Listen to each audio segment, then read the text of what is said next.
ফ্রান্সের রাজধানী প্যারিসে দোহা নবাবগঞ্জ অ্যাসোসিয়েশনের উদ্যোগে এক দোয়া ও ইফতার মাহফিল অনুষ্ঠিত হয়েছে।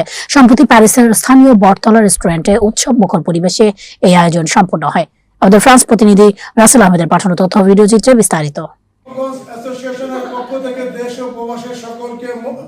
ফ্রান্সের রাজধানী প্যারিসে উৎসবমুখর ও ভাবগাম্ভীর্যপূর্ণ পরিবেশে দোহার নবাবগঞ্জ অ্যাসোসিয়েশন ফ্রান্সের উদ্যোগে এক পবিত্র দোয়া ও ইফতার মাহফিল অনুষ্ঠিত হয়েছে। সম্প্রতি প্যারিসের সুপরিচিত বটতলা রেস্টুরেন্টে আয়োজিত এই অনুষ্ঠানে প্রবাসী বাংলাদেশিদের এক স্বতঃস্ফূর্ত মিলনমেলা বসে। সংগঠনের সভাপতি আরিফ হাসানের সভাপতিতে এবং সাধারণ সম্পাদক হুমায়ুন কবির শাকিলের সার্বিক পরিচালনায় অনুষ্ঠানটি যৌথভাবে সঞ্চালনা করেন মাসুদ পাঠান ও মোহাম্মদ আবুল কালাম। ইফতার পূর্ব আলোচনা সভায় আয়োজক সংগঠনের নেতৃবৃন্দ বক্তব্য রাখেন। এ সময় তারা প্রবাসীদের কল্যাণে সংগঠনের অতীত কার্যক্রম, ভবিষ্যৎ পরিকল্পনা ও বিভিন্ন দিক তুলে ধরেন।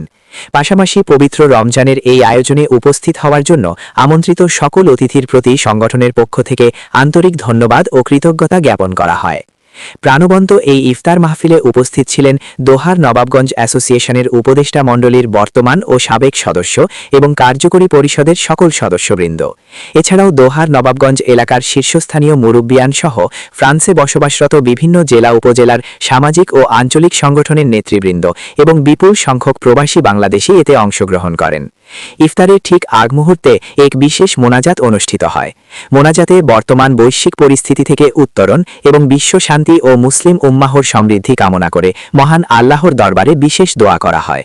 পরে সবাই একসাথে ইফতারে অংশ নেওয়ার মাধ্যমে সম্প্রীতির এক অনন্য দৃষ্টান্ত স্থাপন করেন।